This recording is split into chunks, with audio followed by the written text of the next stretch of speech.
Hello and welcome back to episode 22 of Show Don't Tell, Hollow Knight. We're going into the sewers under the city and we'll see what happens over here. So last time I started the video asking why people are staying, or no, why people aren't staying, but more importantly, why are people clicking on these videos to begin with?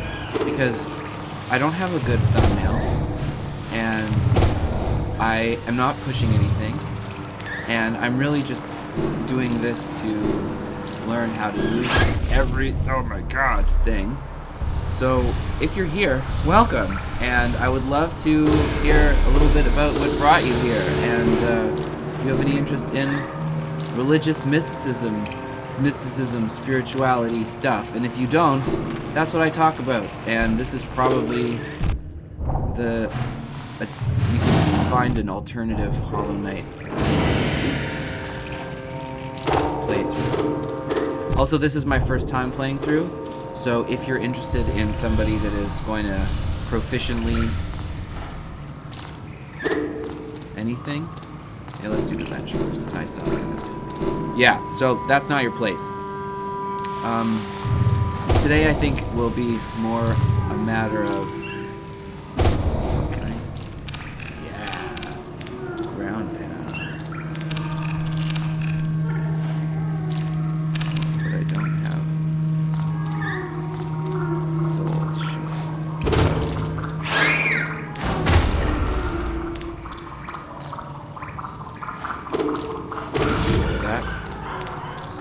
That's really scary.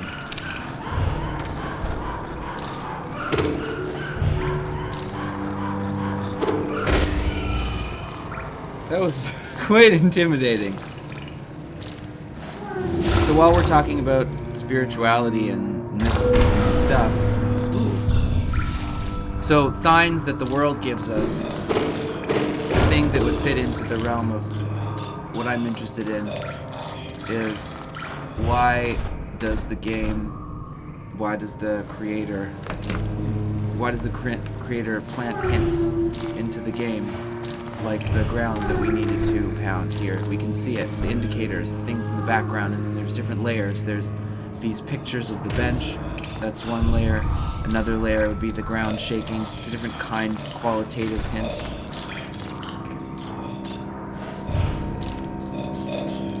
And these different kinds of things that the creator places for us also show up, in my opinion, in our real lives, not just in games. And when we can learn how to see those things, and when we get better at it,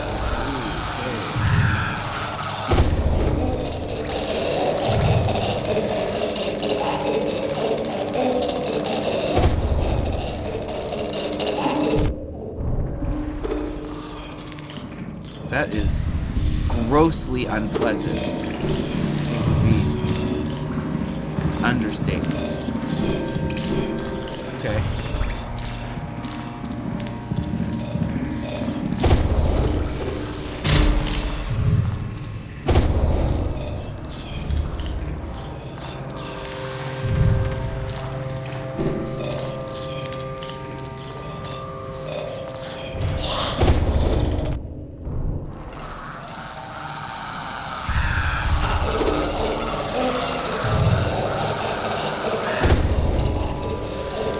So generally speaking, what I'm proposing is that we live in a world that has a creator that is conscious and that is mindfully co-creating with us in a similar way to the way that we... I don't know that co-create doesn't really work in the context of a video game. It's much better with a Dungeons and Dragons or tabletop RPG analogy, but mechanically a game is really helpful because you can see the structure clearer. But the idea of a game happening live and being generated spontaneously, that's the Dungeons and Dragons thing. Also the layers of a game in a video game, the fact that it gets rendered through the different levels of coding and the compiler and what actually is running, what's the system that it's running on. It mirrors in a meaningful way the different kinds of spiritual systems that the ancient mystics talked about, and I feel like it's a really powerful tool. So I guess if I'm going to say that, I should start a little bit. So basically, the way that we talk about the Creator, or God, if we're going to use that word, is it's something that exists outside of space and time, in a similar way to how the creator of the game, I talked about this on an earlier episode, the creator of the game exists outside of space and time in the context of the game world. So like, we're never the game player, the character inside the game. Never mind that he's never going to be able to see me, the player. And then the whole conversation of, how do you know that you have a player? What is this? How do you know that there's a creator? You definitely can't see the creator.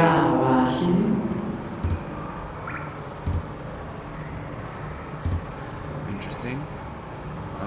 Okay. Sure.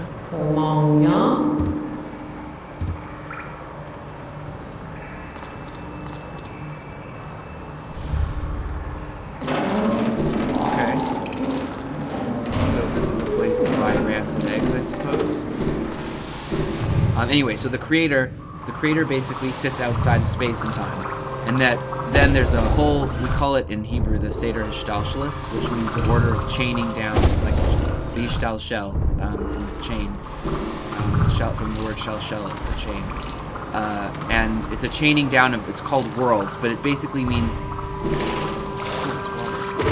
like degrees of abstraction, where the idea that the creator has, so in this idea would be like a game, this world, gets slowly but surely crystallized into the final world that we see in the end.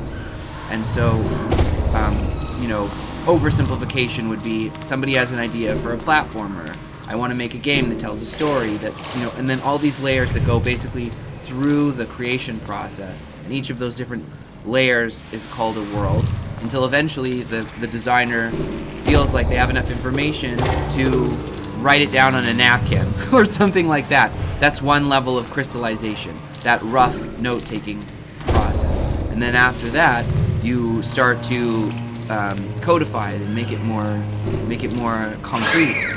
And again, with degrees of abstraction and concretization, and then after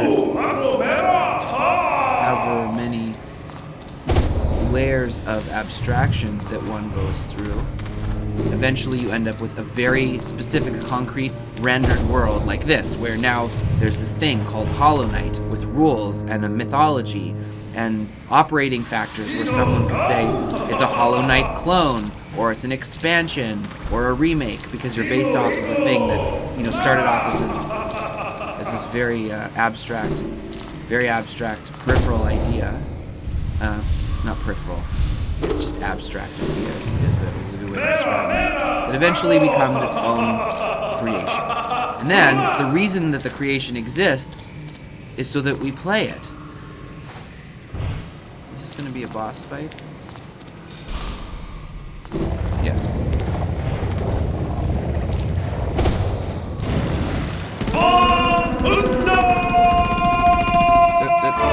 DUNG defense. Okay.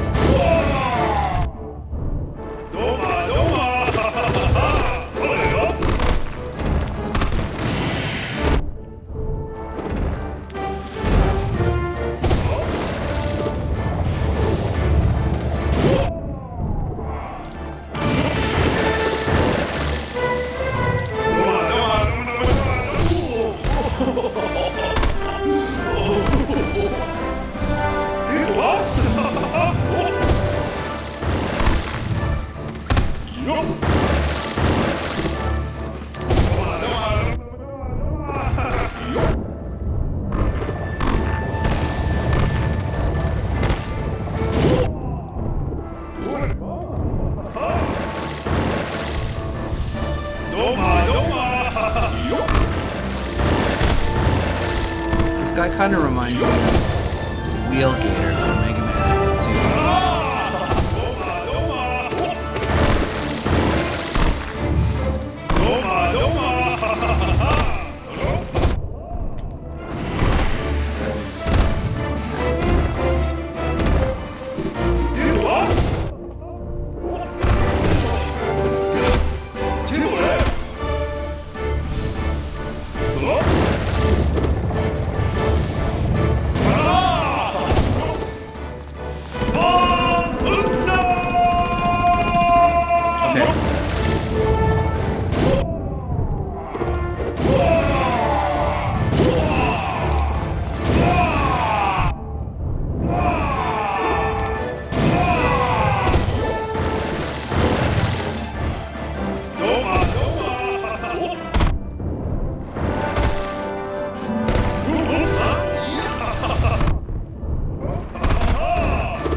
had the wrong choice. I don't even know how to find my way back to him now. I didn't do a very good job of paying attention to where I was going. Okay, so this one...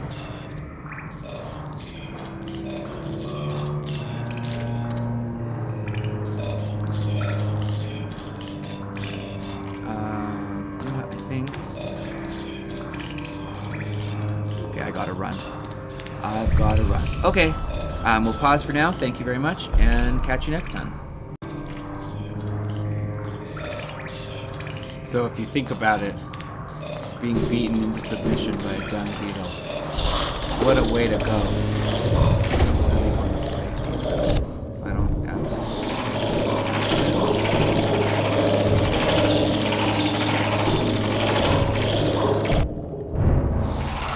Whoa, whoa, whoa, whoa. Oh, okay.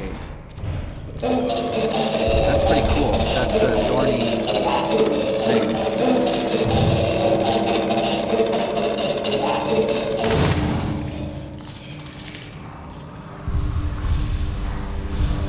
I guess I have my exploration equipment.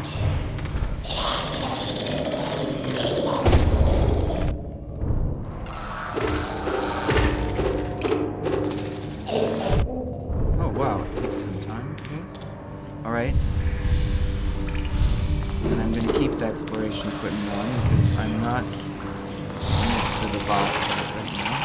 Oh, whoa, whoa, whoa. Gosh, that is so useful.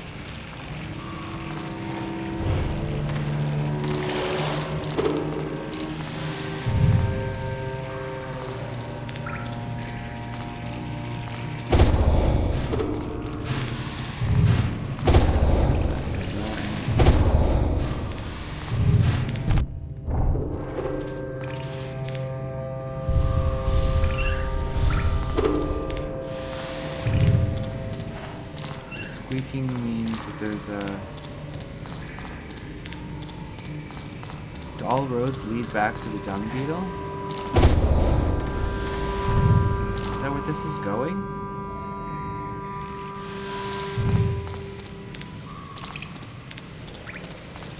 I don't remember. A broken sense of perception.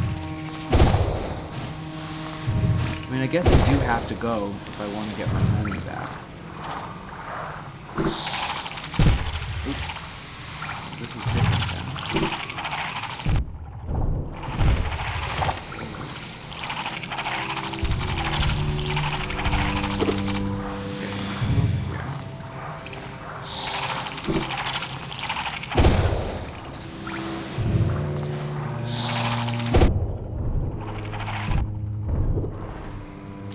Okay.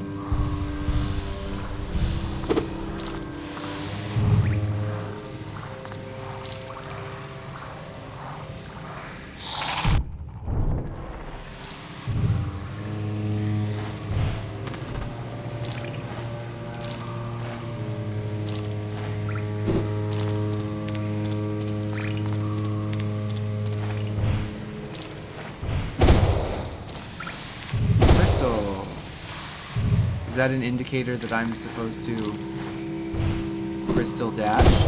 Like we were talking about before? Hey! Ooh!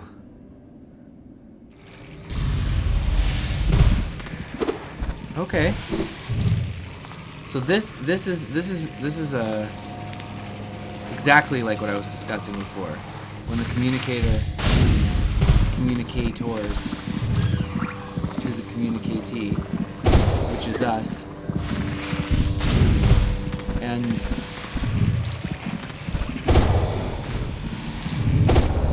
it's just a fantastic feeling of, aha! I know what I'm supposed to do.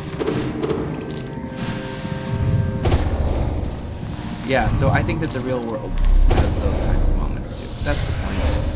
I don't think it's really needing to be any more complicated than that.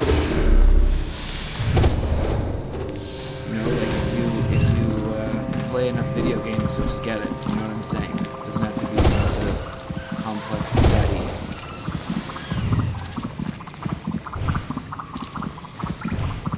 then that is what divine intervention is. In my opinion. That's it.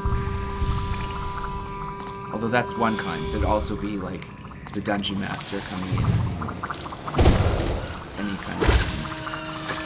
Any kind of divine intervention, any kind of dungeon master level like human intervention that's not within the normal realm of game mechanics. Yeah, that would be the other kind. But that's not what we're talking about. Right, so this acid. I think that there's probably like a various suit thing or something that lets you go into the acid.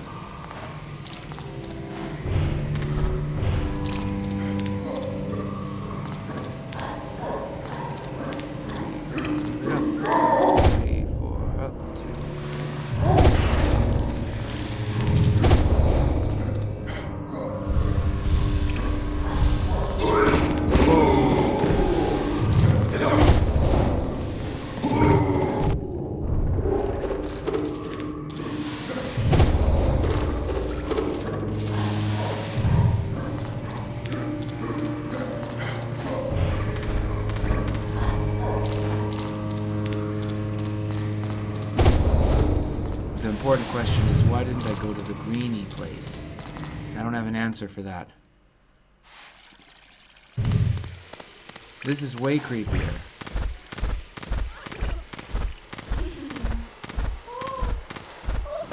This is the love place.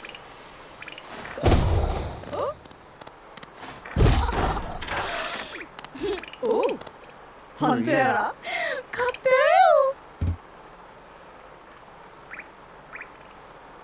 Okay.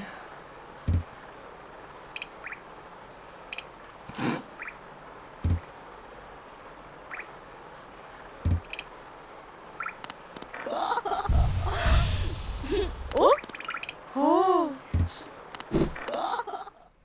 That's creepy.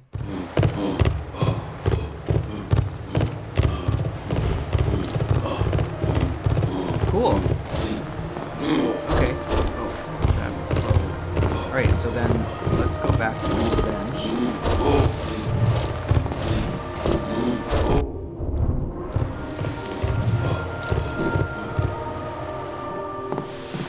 And I'll go back in. But happy for the quick path through. How am I supposed to get in through there? Oh. That's pretty straightforward. I didn't even need anything special to do it.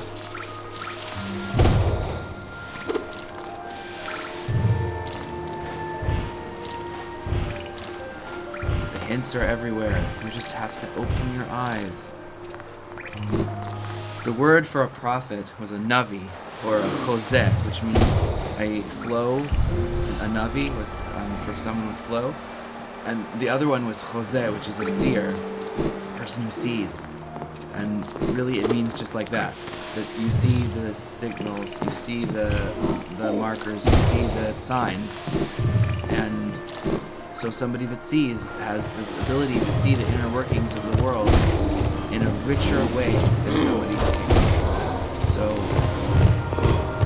someone with experience as a gamer, you can be in a certain sense like a seer.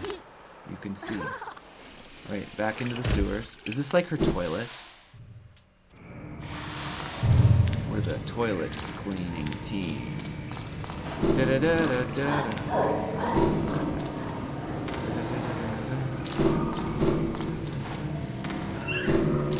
Is this also like Ninja Turtles?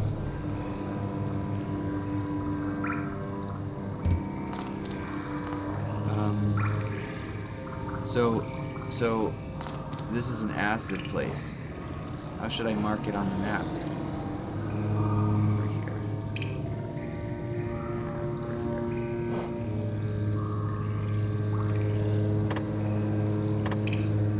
Maybe with a black one. I don't know.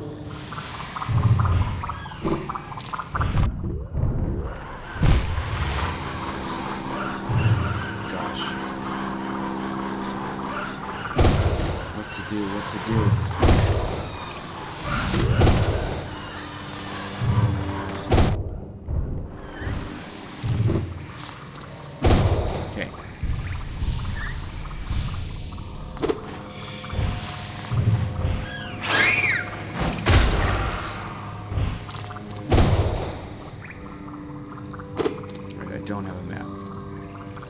of the pin, which means that I can sort of see that I need to move over to the left, and I can go backwards on my Crystal Dash Adventures, which is useful.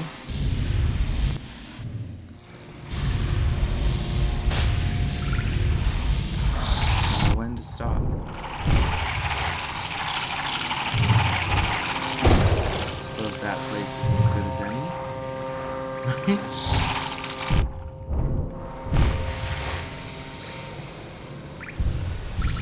The hopper one.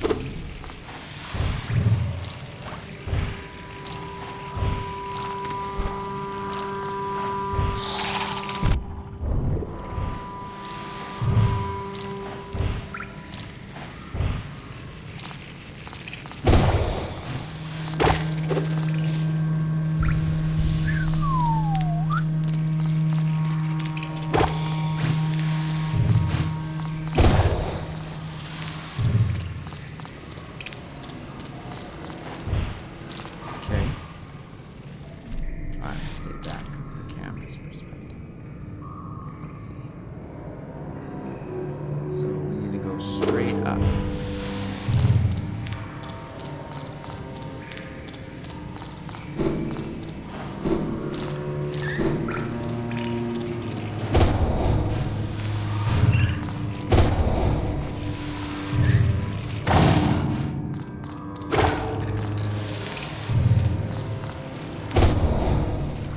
I suppose those guys take 2 hits if they're to follow them, or 3 hits rather.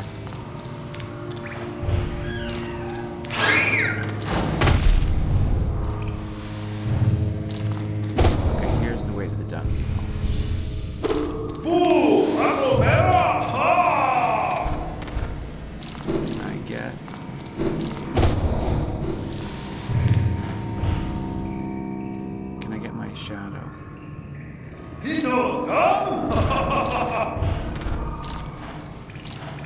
Never get the crap kicked out of you by a giant dung beetle.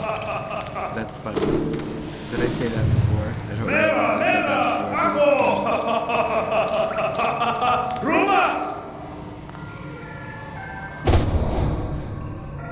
Shoot.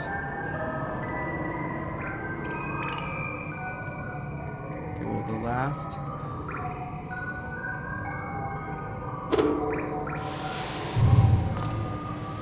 Or I'll try one.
kind of walked right into that. Did I get it? Oh! Zibnin tofu, mazel tov. That was a crappy fight. Ba-dum-tsh. Defender's crest. Okay. Poopy man.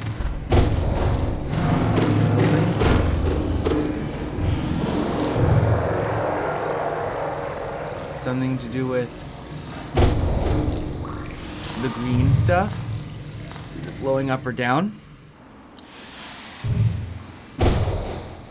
Is this still the sewers?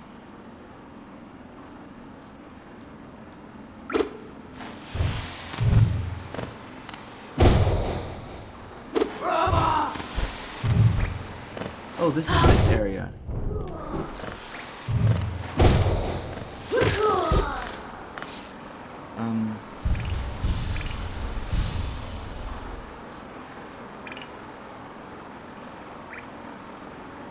Underneath the King Station. So what happens now that all that stuff is drained and I have fought the Poopy Prince? Poopy Prince. Well, I guess I'll take it, and I probably will use this as a opportunity to call it for the day. Mission successful. Wow. Okay. Nice. Well, it was a pleasure doing business with you. I suppose then, as I'm going to the bench to wrap up and heal, I would wish you all a clarity of vision so that you should be able to see the opportunities in front of you and see how to act on them, have clarity and ease in that process. And like and subscribe if you enjoyed, and see you next time.